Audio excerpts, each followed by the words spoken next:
संख्या में माता बहनें हैं, युवा साथियों, प्यारे बच्चों, आज आपके गांव में चुनाव के लिए वोट और समर्थन मांगने आया हूं।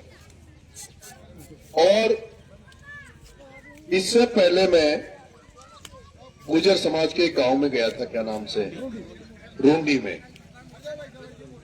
पूरे गांव वालों ने मुझे घोड़ी पे बिठा के जुलूस निकाला, मेरा स्वागत किया। और वहीं मुझे पता लगा कि आपकी समस्या, बहुत बड़ी समस्या से आप जूझ रहे हो। आपका क्षेत्र डूब क्षेत्र में आ रहा है। नदी के पार वालों को तो 11-11 लाख रुपए दिए जा रहे बताए, और आपको 5 लाख रुपए दिए जा रहे हैं।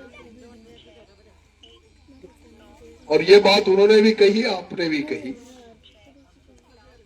मैं आपको भरोसा दे रहा हूं, जब मैं बिना स्वार्थ के भी पिपलोदी में बच्चों के लिए लड़ाई लड़ सकता हूं, डूंगरी बांध की लड़ाई लड़ने में माधोपुर, सवाई माधोपुर जा सकता हूं। 25 साल से जनता के लिए लड़ाई लड़ रहा हूं, और जहां कहीं भी मुझे लगता है कि यहां समस्या, यहां मेरी जरूरत है, वहां मैं जनता के साथ खड़ा होता हूं, जनता की लड़ाई लड़ता हूं। और यही कारण है कि मैं कभी भी आपके इस गांव में कभी भी मैं नहीं आया, लेकिन फिर भी आपने जैसे सोशल मीडिया पे देख के, मोबाइल पे देख के, मेरी बातों को मोबाइल पे सुन के, आप इतनी बड़ी संख्या में मुझे आशीर्वाद देने आए हो। तो ये जो मेरे पिछले कर्म थे, वो कामों को देखकर आपको भरोसा है कि ये लड़का अगर कुछ बन गया तो इसको, ये हमारी मदद करेगा। इसी कारण से आप मेरे पास आशीर्वाद देने आए हो। मैं आपको ये भरोसा दे रहा हूं,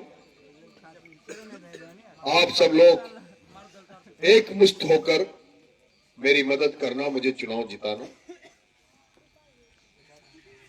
जैसे मैं उन पिपलोदी के बच्चों के लिए 40 दिन जेल में रहने के बाद भी 15 दिन भूखा पड़ा रहा हॉस्पिटल में आमरण अनशन करके, और उनको मैंने न्याय दिलाया।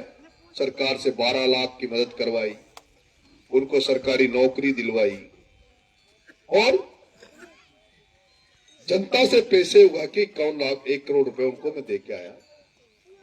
ये जो डूब क्षेत्र आपकी जो समस्या है मुआवजे को लेकर, अब ये समस्या आपके साथ साथ मेरी भी समस्या है।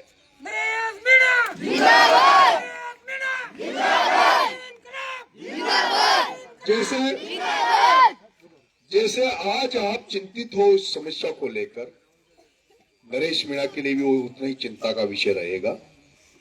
और एमएलए बनने के बाद तुम्हारी लड़ाई, तुम्हारे साथ शामिल होकर पूरी दमदारी से नरेश मीणा तुम्हारी लड़ाई लड़ेगा।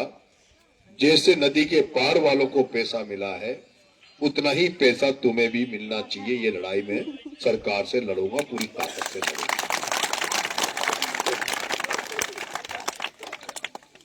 आज मैं 5-6 घंटे लेट चल रहा हूं। लास्ट का जो गांव है वहां जाऊंगा तो शायद रात के 2-3 बज जाएंगे, इसलिए मैं ज्यादा तो क्या कहूं।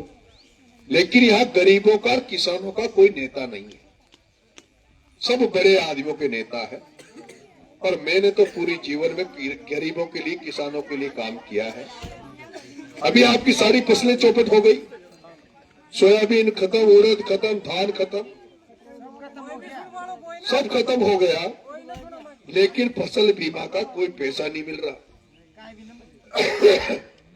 इसलिए चुनाव हो जाए, आचार संहिता खत्म हो जाए, पूरी जनता की, जनता को साथ लेकर एक एक की समस्या को खत्म करवाने का प्रयास नरेश मीणा करेगा। ये मैं आपके इस मंदिर पे कहते जा रहा हूं। अब मेरी मदद करोगे सारे लोग? हाथ खड़े करो, सारे लोग मदद करोगे। और गुजर बाबाओं, आप मेरी हाजिरी यही मान लोगे या वहां चलना पड़ेगा? क्योंकि लेट हो रहा है।